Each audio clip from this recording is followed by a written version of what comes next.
Hey guys, as you may all know, 7.32 has been announced, not the official exact date, but it's coming. And these are the things that I think need to be done to the game, what I'm looking out for, and hopefully I can give you guys an idea of what was so broken in 7.31D that you guys will have a good idea of kind of what to pay attention to going into the next patch to have that leg up. Let's go ahead and get started. Banana slam jam.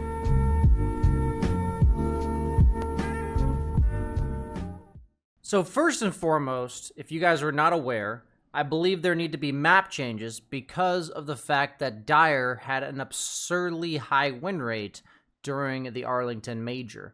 It was over 70% for pretty much the entire tournament. So this is by far the most lopsided that Dota has ever been in terms of win rate for either of the two sides. And I kind of want to explain to you guys what exactly made Dire broken and my theory behind it. So the big thing that's changed in the last 6 months to a year is that offlaners have become carries. And what I mean by that is that they like to be heroes that scale rather than being these mobile blink dagger building early team fighters.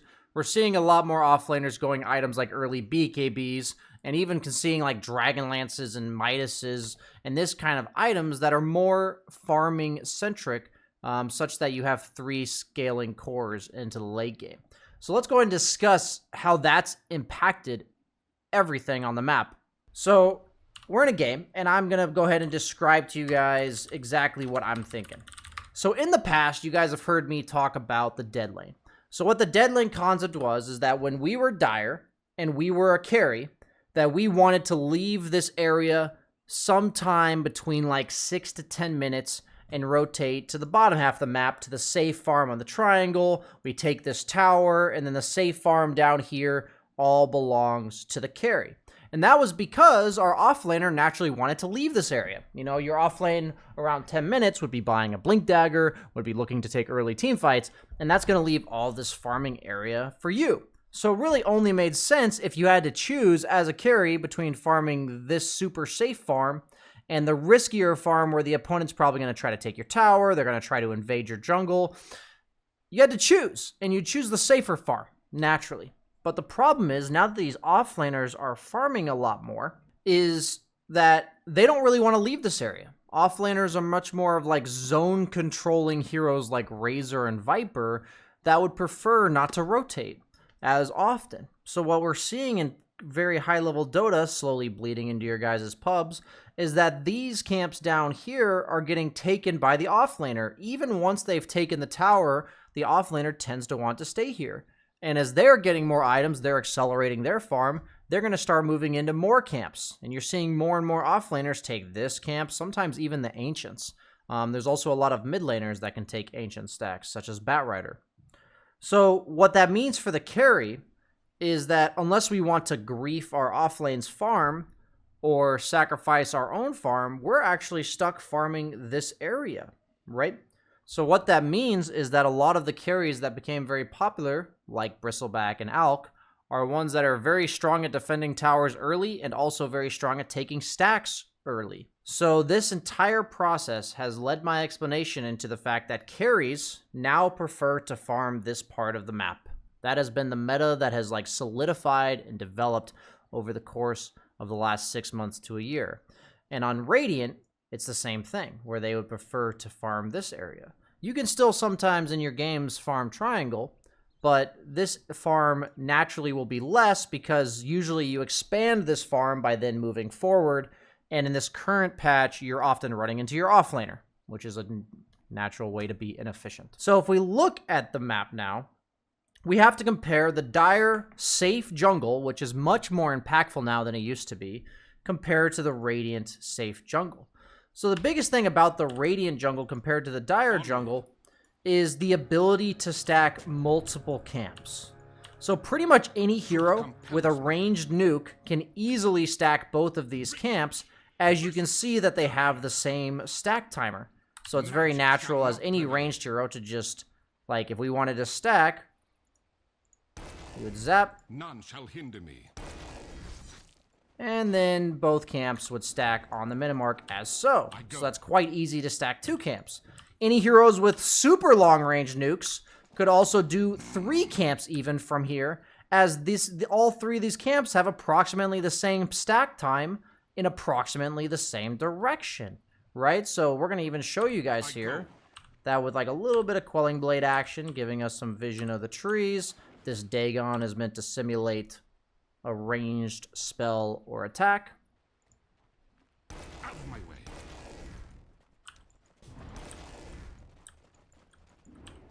None shall hinder. So as you can see, if I did it better, I would have gotten all three camps. But the idea is it's quite easy and reliable to get 2 camps. Another option for stacking is quite simple right here on the Dire side. We can stack this camp and a little bit of vision of this camp, and it's an easy stack with both camps leaving at the same time. But if you compare this to the Radiant jungle, it's just not the same, as these 2 camps are much further apart. It requires much more specific heroes. And also the distance between these 2 camps is much further than the distance between these 2 camps. Also, if you see this camp stacks at 255/256. So this camp has a super awkward stack time, and if you've ever tried to stack it, it is incredibly awkward. So what we see is that it's unreliable to stack these 2 camps at the same time because of how awkward this one is. If you look at the spawn box, it's massive. A lot of times if you want to stack both these camps, it would require these creeps to be running this way towards you and them running this way towards you, and the spawn box in these areas is massive. So what I would maybe like to see, because of this drastic imbalance in the ability to stack camps, is a little bit of movement either to make the Dire camps more difficult to stack. You could either manipulate the trees, the positions of the camps, or even just like the terrain around them. Or you can make the stack timings a bit more awkward on Dire. I don't necessarily like these type of changes because they don't feel good. But the other way is to make it so Radiant gets buffed, and making it so that this spawn box is maybe only to right here, making it so that the stack times are more in line for you to be able to get multiple stacks in the Radiant jungle. And all this really means is that carries in the Radiant at the highest level are getting much slower timings. They're getting much slower timings than they are on Dire, and also because most carries are the ones that take Roche. As I mentioned, most carries want to be playing this area as long as possible. The Dire advantage has actually also given them more of a Roche advantage, oddly enough. Because Roche is where most carries will want to be farming on Dire, and it's almost considered inefficient / an inconvenience for Radiant carries to be farming here near Roche. So we have to consider the drastic impact of what is considered optimally efficient at the highest level, and if they could somehow flip it, or at least make it closer, where Radiant feels better playing here, and Dire feels a bit worse playing here, I think that would fix a lot of the map issues right now. So let's start off with the 5 heroes I think have to get nerfed, okay? So first and foremost, we got Bristleback. He's one of my favorite heroes to play. I'll be honest, I am a QW enjoyer myself. But its insane problem is that when they nerf salves, Bristleback is a hero that was countered by salves because the cores could afford to buy themselves items while the supports got them salves. And that made it so that Bristleback just was not able to effectively bully people out of lane with quills. The whole salve nerf just put this hero over the edge because he builds natural sustain, and they also buffed him slightly. So his timings now are absolutely insane, right? He goes for the Vanguard, Soul Ring, straight into Ags, and he's the most powerful hero in the game. And in the mid to late game, he also hits for 800 damage for free. So they've buffed his Warpath over multiple patches, and now he's an early game hero. So kind of the issue with him is he used to kind of fall off in the mid game, maybe have a bit of a slower timing, but now he's powerful throughout the entire course of the game. And most notably, he's mechanically very simple. So pretty much anybody who plays him for like 5 to 10 games in this meta can play the ultimately broken Bristleback. Next up is Coddle Mid. I believe Coddle Mid is one of the most unenjoyable things to play against. In Dota, there is a natural balance in terms of pushing lanes / farming and team fighting. And what Coddle does is he completely disrupts and ruins this balance. The hero can instantly clear waves from like 1,000 range away, so you have no chance to gank him. And then he also rushes Boots of Travel, so he's in anywhere on the map, pushing and farming multiple lanes, and he can buy any item that helps him kill you. So we talk about the general formula of heroes wanting to go farming items, then kill items. And Coddle doesn't need survivability items, so he can just rush straight to the kill items. And what happens is we see Coddles going Boots of Travel straight into Orchid, straight into Spirit Vessel, straight into items that are meant to kill the other heroes farming. And they can get these builds done by maybe 12, 15 minutes into the game where other heroes just aren't survivable to it yet.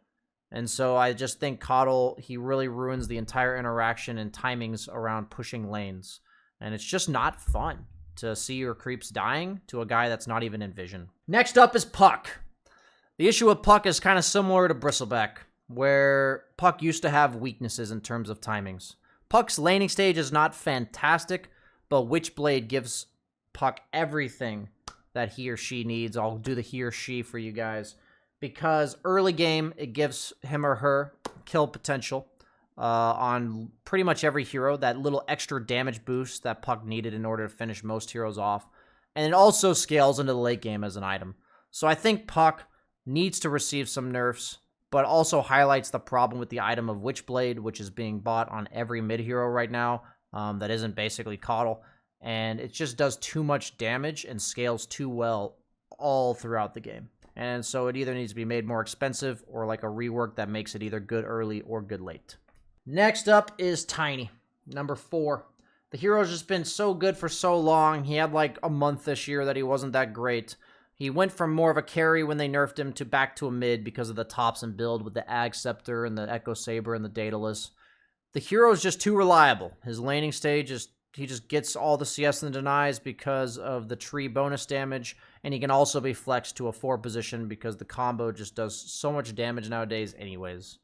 So I just don't want to see Tiny anymore, and I think we can have maybe like a 6-month period where I don't need to see Tiny. Coming in at number 5 is a bunch of honorable mentions. Heroes that I don't believe ruin the game as much as these first 4, but I would just rather not see them all the time. These heroes include Razor and Viper as the toxic ranged offlaners that are just meant to ruin the lane for the carry. We have these heal backline supports like Chen, Wyvern, and Dazzle that are just so obnoxious to deal with, and they really snowball leads and make it almost impossible to come back. And then in terms of more pub-oriented heroes that we didn't see do as well at the major, that you guys probably see as much as I do, is Zeus as well as Dawnbreaker. Both these heroes are definitely just a bit overtuned, maybe a lot overtuned. Their global presence is absolutely insane at every stage in the game, and they just do too much damage for free. Zeus with his shard, no, not for free. They do too much damage for cheap. Zeus with his shard plus like Ags and Akaya, and Dawnbreaker with Deso and a shard. Just need to nerf these numbers a little bit, and I'd be good. So heroes that need to be buffed. We're going to keep this short and sweet, people. This patch, I have mentioned across numerous videos, is all about the zoo meta, the summons heroes. I'm tired of it. I'm tired of a Bristleback Visage lineup killing my racks at 18 minutes in. Maybe for you guys in Herald, it's 25 minutes because nobody farms more than 200 GPM, but it's still ridiculously early and fast, and I'm tired of it. I want to see some nerfs to this old concept, you know, these Helm of the Overlords, the Wraith packs, the drums, all these group up items that are just too efficient and too fast for any of the farming heroes like the anti-mages and the PA, all the guys that just love jerking it off in the jungle. We don't get to be those people anymore. You know, yeah, I don't love AFK farming, but I feel like there's a patch where there needs to not be Raxes dying at 20 minutes. I'd be totally down for that. So I want that whole concept nerfed, and even though I just told you this is about heroes getting buffed, I'm getting to that, people. Heroes I want buffed, it's fucking TI time, guys. It is TI time. You know what that means? Down with the zoo heroes, down with the heal cheese. Time for some team fight Wombo combos. I want to see Earthshaker. I want to see Tidehunter. I want to see Darkseer. I want to see Gyrocaptor. And I want to see Magnus. You know, honorary mention to Faceless Void because I feel like he's already kind of good. But that's what I want to see. I want to see some crazy AoE spells where I get to remember the games because OD Pixel shoutcasted some crazy long, epic teamfight battles. That's what I want to see for TI. I don't want to see any of these stompy, you know, lane crushers like Razor Viper, these early snowballing support summons lineups. I don't want to see magic res creeps be the difference makers. I want to see the blink daggers. I want to see the 6 slots. I want to see it all, baby. That's what we're looking for with TI. So yes, I do believe that the map needs to change, and yes, there are heroes that are just slightly overtuned, but I believe it's really just the style of Dota has evolved over the last year to be more 3-core centric. And I think we can kind of just embrace that. I think a lot of people, it's not even a matter of like the game changing and people realizing it. I think people are just realizing that if you can get away with more heroes farming, that's just better. You know, that's just the spirit of Dota, is how much farm can you get. And I think that going into TI, that we just either need to give people a little bit more time to hit these items, a little bit more versatility with the pace of the game. And that's what I'm looking forward to in 7.32. So thanks for watching, guys. Hope you enjoyed. Make sure you stay tuned to the channel in regards to new content for the patch coming out. You know, I would love to know exactly when it is, but don't you worry, guys. The second it comes out, I'm your man. Hope to see you guys there. Till next time. Bye-bye.